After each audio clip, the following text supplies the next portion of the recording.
Today's topic has really been plaguing dentistry since COVID, and that's the problems that we're running into with staffing. And we're going to cover all the things that it's causing. And Greg, what would you say is kind of the number one thing that you're seeing as far as the staffing issue that's arisen? Well, we're coaching all these doctors nationwide, and without exception, we're facing staff shortages. And uh, at first, I thought, we had a few offices, and I thought, well, it'll turn around.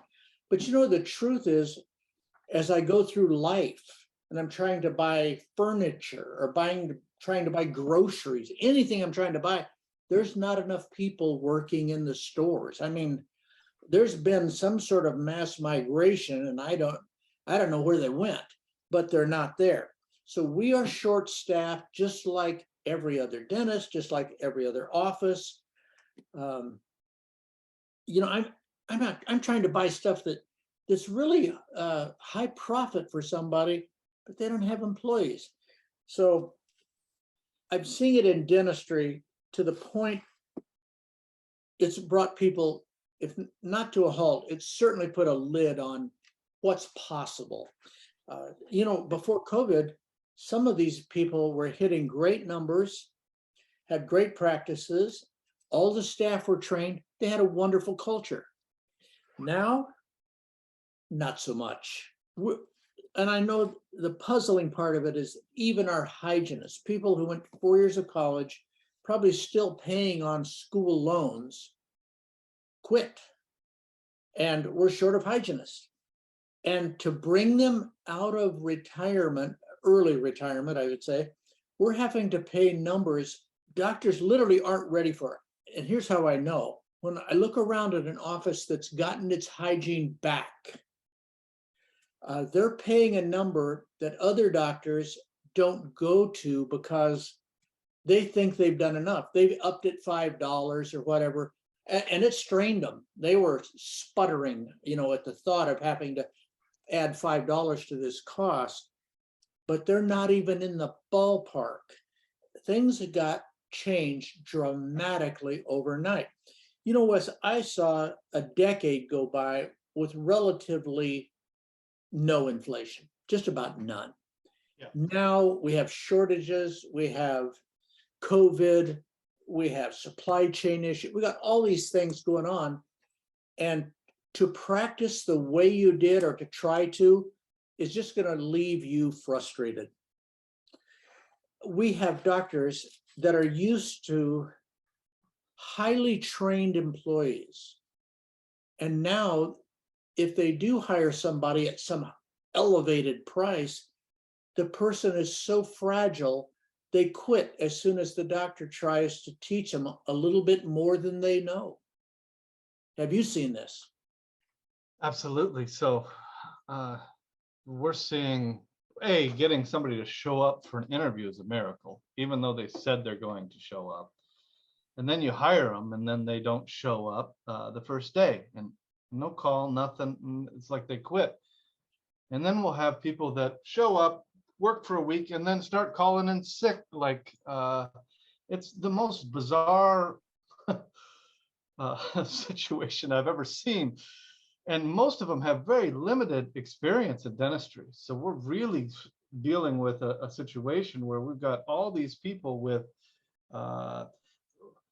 limited commitment to even having a job, and then limited understanding of dentistry, and offices that are super short staffed. So there's no way to train these people up. We're not staffed enough just to deal with the patient flow.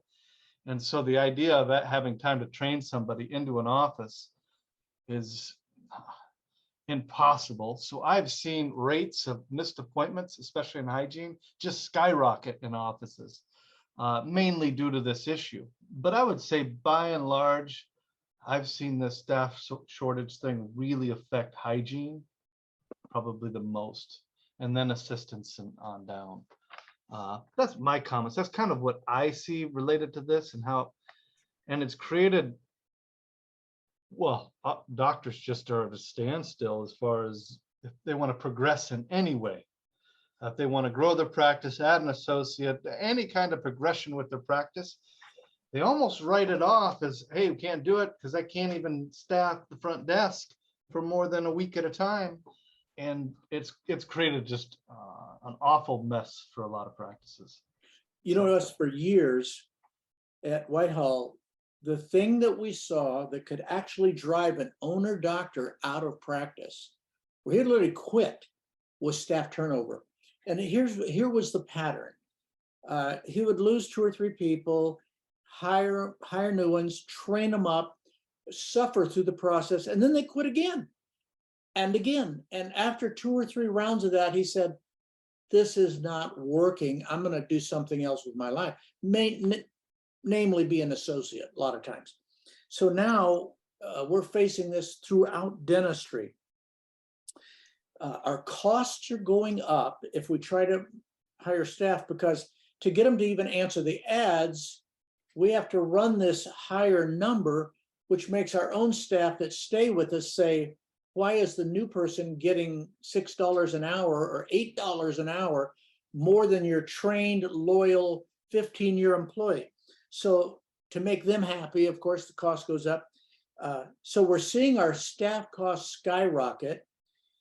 And for the most part, they are resisting being trained.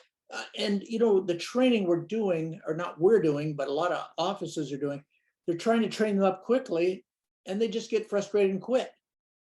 And so we are at a standstill in a lot of offices. Now we've broke through, we've got some solutions, this is working, but it's really has a lot to do with your office, how you practice. There's a lot to it. So my suggestion is, if you really want solutions tailored to what you're up against, that you give us a call and schedule, or maybe you can schedule with the computer or call us and get on the phone with us, and we'll explain to you what you have to do in your situation, which is probably unique. Well, I'll give you an example of what we kind of deal with. Is we've got a pay scale in an office where they've kept a few employees, but obviously the outside world, the pay scale's ramped up. So we've got all these people that need a raise, because to hire somebody new, we can't hire them because it'll be at a higher rate than the employees we got. And so we have to raise these people up, and then we scratch our head and go, well, that's just going to drive up my costs, my overhead.